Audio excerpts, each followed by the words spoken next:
그런 분들이 우리 오늘 뭘 같이 써요? 갑자기 되게 피곤하네. Annyeong Sobat Review, ketemu lagi di channel Cerita Film ID.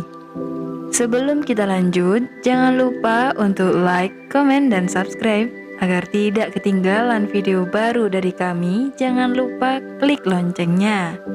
Langsung saja ke pembahasan filmnya.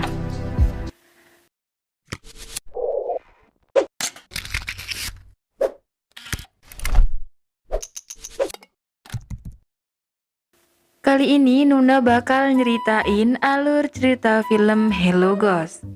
Film yang rilis pada tahun 2010 ini menceritakan tentang seseorang yang diikuti segerombolan hantu. Film ini diperankan oleh aktor ternama yang bernama Cha Tae-hyun. Kalau kalian sering nonton film atau drama Korea pasti tahu. Oh iya, dia lagi ada project variety show bareng Jo In Sung. Judulnya Unexpected Business. Dengan genre horor komedi dikemas epik dan penuh pesan tentang kehidupan, film ini termasuk dalam salah satu film box office di Korea Selatan yang mampu meraup jutaan penonton. Film ini mendapat rating 7,6 dari 10 di situs IMDb. Fun fact-nya CNN Indonesia menyebutkan bahwa film ini bakalan di-remake versi Indonesia dan masih dalam proses penggarapan. Disarankan untuk menonton full versi agar kalian bisa menikmati film ini secara keseluruhan ya.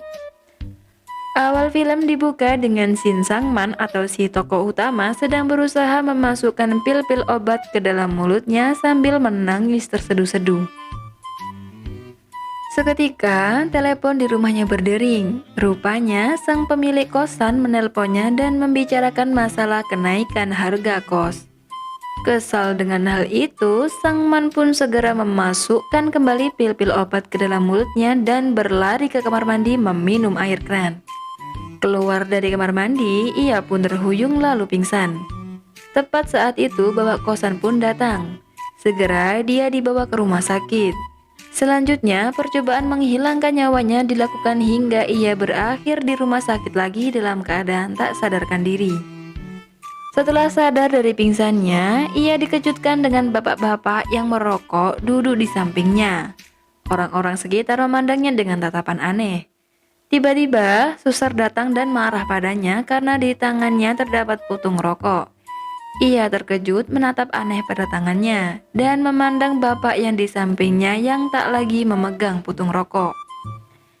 Ia pun akhirnya dibawa ke psikiater sebab percobaan bunuh diri yang berulang kali ia lakukan.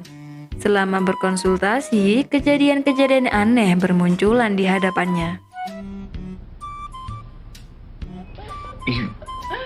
우는 소리는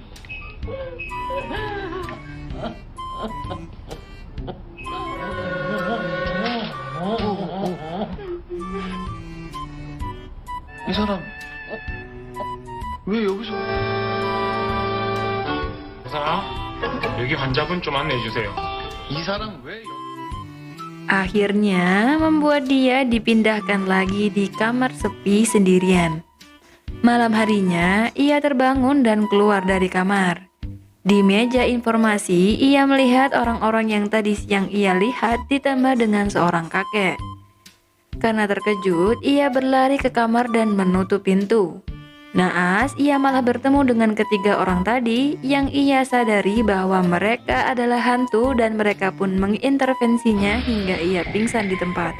무슨 볼일이 있으셨어요? 우리 뚱이 공유하지 마세요. 피곤하네. Keesokan hari, ia terbangun di lantai tepat saat dokter dan para suster memasuki kamar. Ia melihat para hantu yang semalam ia lihat ditambah dengan hantu anak kecil yang sedang melompat-lompat di atas kasur di ujung ruangan. Akhirnya, ia pun diperbolehkan pulang.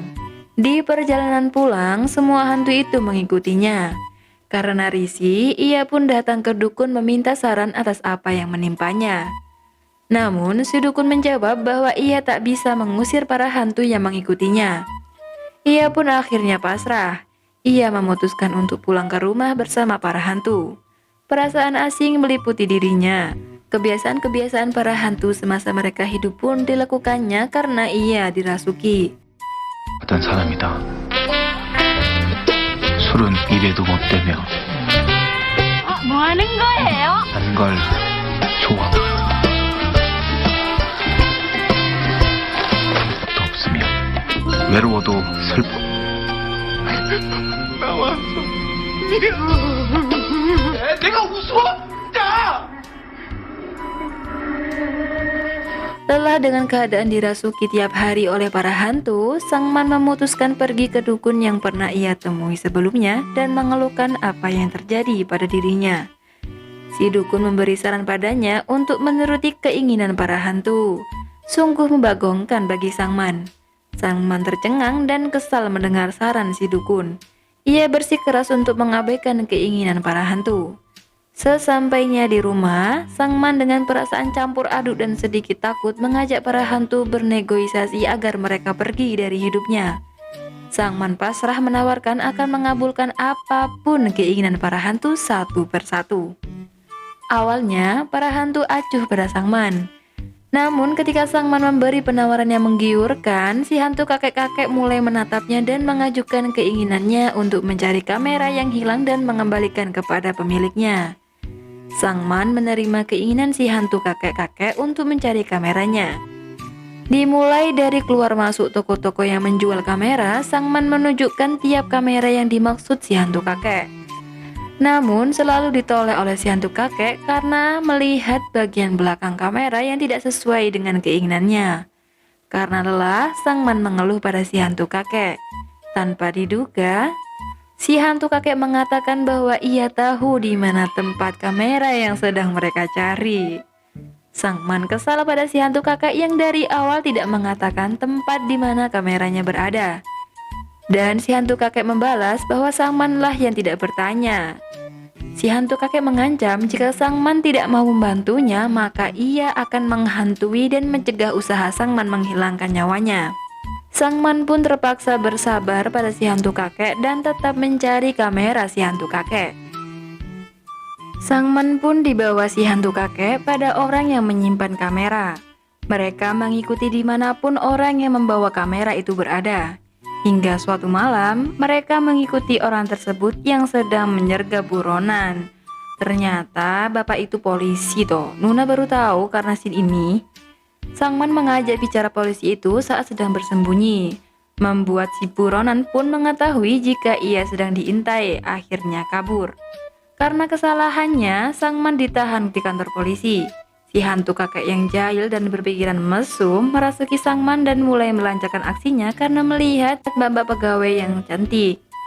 Ia pun meniup kertas-kertas yang ada di meja hingga ia memojokkan si polisi agar mengembalikan kamera yang ia simpan. 하는 게 말이야 참. 사랑. 사귀던 여자한테 잘 보이려고 할 거면서 괜히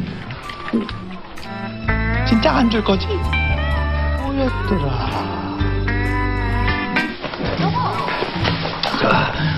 두 번째 서랍에 있다고.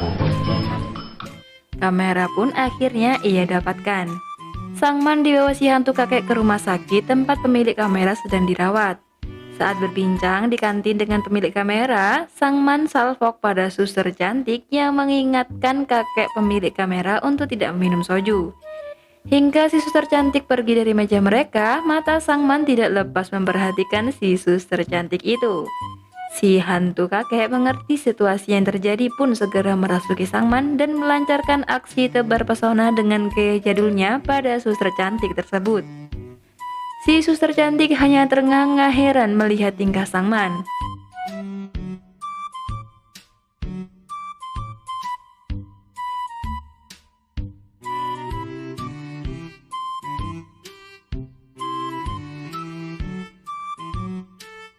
Rupanya di belakang kamera itu terdapat inisial si pemilik kamera dengan kekasihnya. Dia merupakan teman si hantu kakek dulu. Permintaan selanjutnya dari si hantu bocah. Keinginannya adalah menonton film kartun di bioskop. Tanpa diduga, Sangman bertemu dengan si suster cantik bersama anak kecil. Secara alami, ia berjalan mendekati si suster cantik dan menyapanya. Namun, hantu bocah merasuki Sangman dan bertanya berapa harga permen yang dibawa anak kecil pada si suster cantik sambil mengupil. Di dalam bioskop, mereka menikmati film. Si suster cantik sempat mencuri pandang pada Sangman sambil tersenyum. Setelah film selesai, Sangman dan si hantu bocah membeli mainan robot sesuai keinginan si hantu bocah. Tepat saat itu, Sangman melihat si suster cantik bersama anak kecil. Namun, si suster cantik pergi ke toilet dan meninggalkan si anak kecil sendirian. Si hantu bocah pun segera menghampiri si anak kecil dan meminta permen dengan paksa. Si suster cantik datang dan menanyai Sangman apa yang sedang dia lakukan, karena saat itu Sangman sedang dirasuki. Sangman pun hanya diam. Si anak kecil pun berkata pada si suster cantik bahwa ia lapar. Si suster cantik menawarkan jajangmyeon dan si anak kecil menyetujuinya. Berakhir, mereka bertemu lagi di restoran jajangmyeon. Sangman yang sedang dirasuki si hantu bocah makan dengan lahap hingga menghabiskan beberapa mangkok jajangmyeon. Setelahnya, mereka akan beranjak pergi. Namun, si suster cantik melihat ada orang yang berjualan lotre mainan. Mereka pun menghampiri penjual tersebut dan bermain undian roda putar. Awalnya, si suster cantik kalah ketika kesempatan lain diberikan pada Sangman dan dia pun malu-malu memainkan undian roda itu. Berkat bantuan si hantu bocah, Sangman memenangkan hadiah utama undian tersebut. Polosnya, Sangman akan memberi permen itu kepada si suster cantik. Namun, si hantu bocah tidak terima dan marah pada Sangman. Akhirnya, hadiah utama yang berupa permen ukuran jumbo pun dibawa pulang oleh Sangman. Selanjutnya, permintaan si hantu bapak. Si hantu bapak mengajak Sangman malam-malam ke tempat rongsokan mobil untuk mencuri mobil yang ia inginkan. Mereka berjalan mengedap-endap masuk ke dalam tempat itu. Tiba di depan mobil yang terletak di tengah tempat itu, terdapat seorang laki-laki yang sedang duduk di dalam mobil. Ternyata ia adalah pemilik tempat itu. Laki-laki pemilik rongsokan pun langsung menginjak pedal gas mobilnya dan membuat Sangman berlari menghindar agar tidak tertabrak. Setelah berlari, Sangman pun berhenti. Namun ternyata mobil yang mengejarnya pun ikut berhenti. Sangman dengan konyolnya bilang bahwa dia diikuti 4 hantu pada si pemilik rongsokan dan menakut-nakutinya.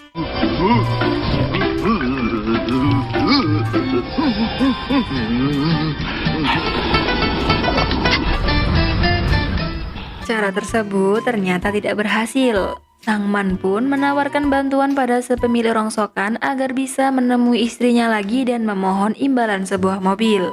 Pemilik rongsokan pun menyetujuinya. Dimulailah Sangman memata-matai istri pemilik rongsokan. Ternyata sang istri pergi ke rumah sakit untuk berkonsultasi mengenai kesehatannya dan juga keselamatan bayinya yang kemungkinan kecil dia akan selamat setelah melahirkan anaknya nanti. Karena ia menderita kanker paru-paru akibat suaminya perokok aktif. Sangman tahu kenyataan itu dari si suster cantik yang akhirnya kita ketahui namanya adalah Jung Hyun Soo. Akhirnya mereka mengobrol dan kenalan juga. Sangman bergegas menemui pemilik rongsokan dan mengatakan bahwa istri pemilik rongsokan sedang sekarat karena kelakuan dia sebagai perokok aktif mengakibatkan istrinya mengidap kanker paru-paru. Istrinya memilih menghentikan perawatan demi keselamatan sang bayi. Si pemilik rongsokan pun menangis mengetahui itu.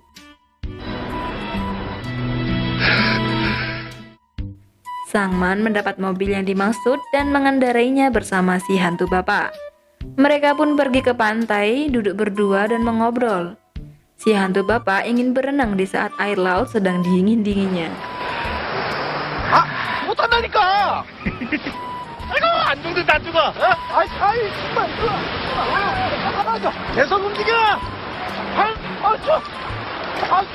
침착하면 가만히 있어, 물에 떠! Selesai berenang, mereka pun pulang ke rumah. Sangman merasa hidupnya kini berubah berkat hantu keluarga itu.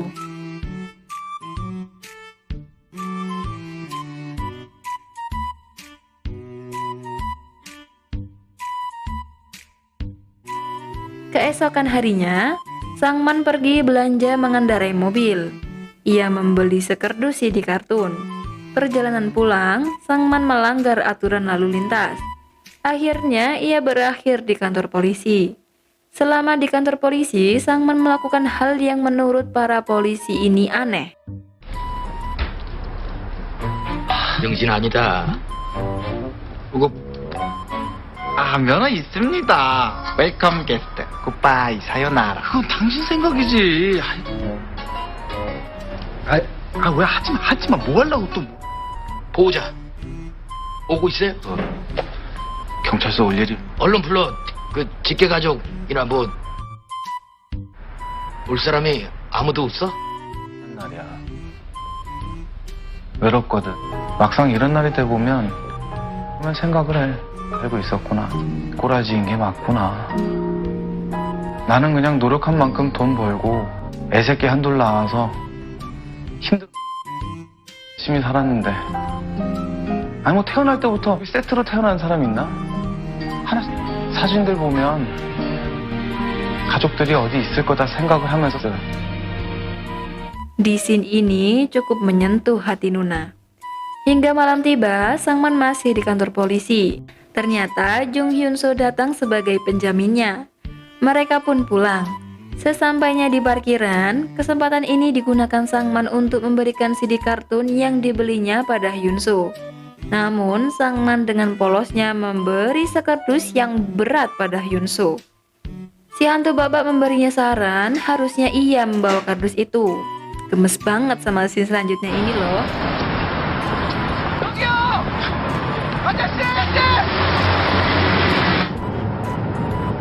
저기 아, 그거 미안해요.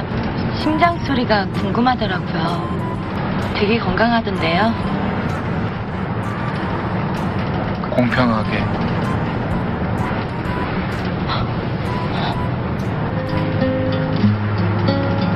되게 빨리 뜨네. Di tempat yang berbeda, mereka saling tersipu. Kemudian permintaan terakhir yang datang dari si hantu ibu yang selalu menangis. Permintaannya, ia ingin memasak makan malam dan memakannya bersama orang yang disayangi. Karena tidak ada orang yang disayanginya, akhirnya ia ingin mengajak satu orang. Sang Man pun mengikutinya hingga mereka berakhir di rumah sakit tempat Hyun Soo bekerja. Ia melihat Hyun Soo sedang membaca dan berakhir obrolan kecil. Tiba-tiba datanglah laki-laki paruh baya. Ia merupakan ayah Hyun Soo yang ternyata sedang dirawat di rumah sakit itu juga. Ia bertanya pada Sang Man apakah ia pacar anaknya dan apakah Sang Man ingin menikahinya. Situasi ini membuat Hyun Soo risih sekaligus kesal pada ayahnya dan menyuruhnya untuk kembali ke kamarnya sambil menaikkan nada suaranya. Ia sempat marah pada Sang Man yang mencoba mengingatkannya. Malamnya, Sang Man mendengar suara bel di rumahnya berbunyi. Ketika dibuka, ternyata ia adalah ayah Hyun Soo. Ia ingin Sang Man menyampaikan pesan terakhirnya. Sang Man pun berangkat ke pemakaman ayah Hyun Soo. Dia menyampaikan pesan dari ayah Hyun Soo kepada Hyun Soo. Hyun Soo dimintai tolong teman si hantu kakek yang merupakan pasien di rumah sakitnya untuk mengembalikan kamera pada Sang Man. Si hantu ibu mengajak Sang Man berbelanja di pasar untuk makan malam sesuai keinginannya.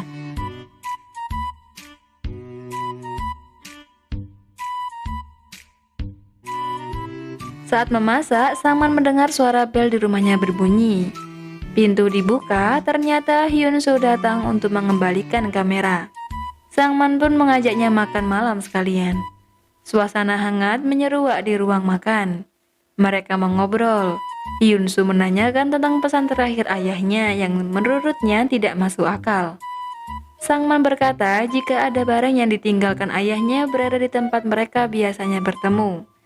Setelah mendengar hal itu, Hyun Soo berpamitan pulang. Sang Man pun menyuruh keluarga hantu itu pergi karena ia telah menyelesaikan semua keinginan mereka.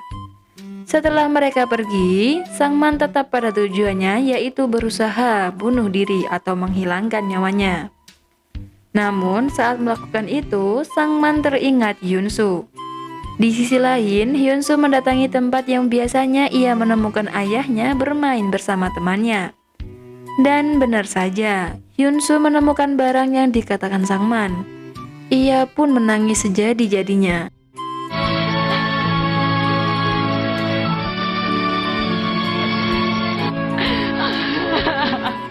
Ketika Hyun-soo melamun, sang man datang membawa makan siang dan mengajaknya makan bersama. Saat makan, sang man menjelaskan tentang kimbap yang ia bawa. Seketika, ingatan di masa kecilnya bermunculan. 미나리가 피를 맑게 해줬어.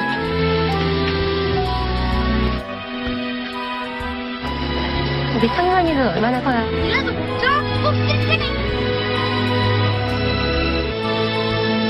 아우 잠시. 이것이 되게 내일요? 야, 이게 내가 이거 아빠가?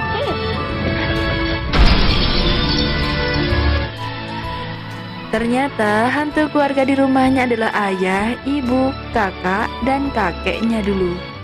Mereka meninggal karena kecelakaan dahsyat ketika mereka memiliki rencana liburan ke pantai dan hanya dia yang selamat.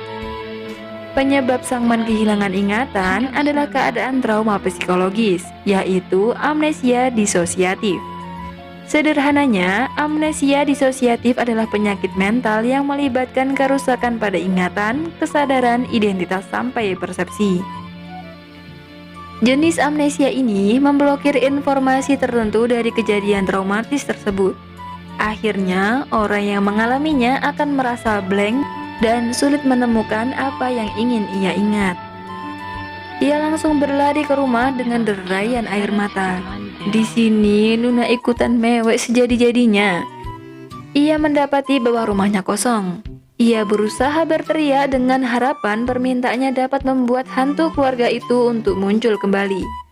Satu persatu dari mereka pun muncul. Di sini, scene paling mengharukan sepanjang film ini.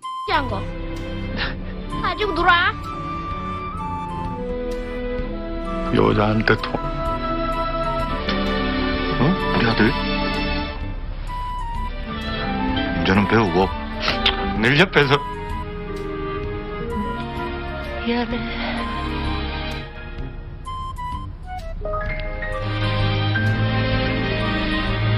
나도 같이 가면 안 돼? 엄마가 미안해.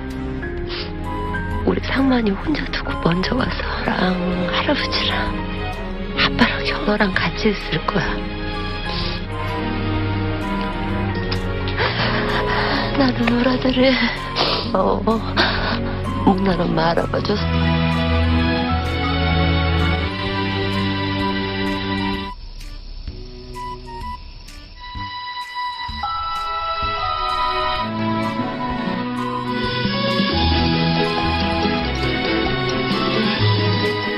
Dan film ini pun berakhir.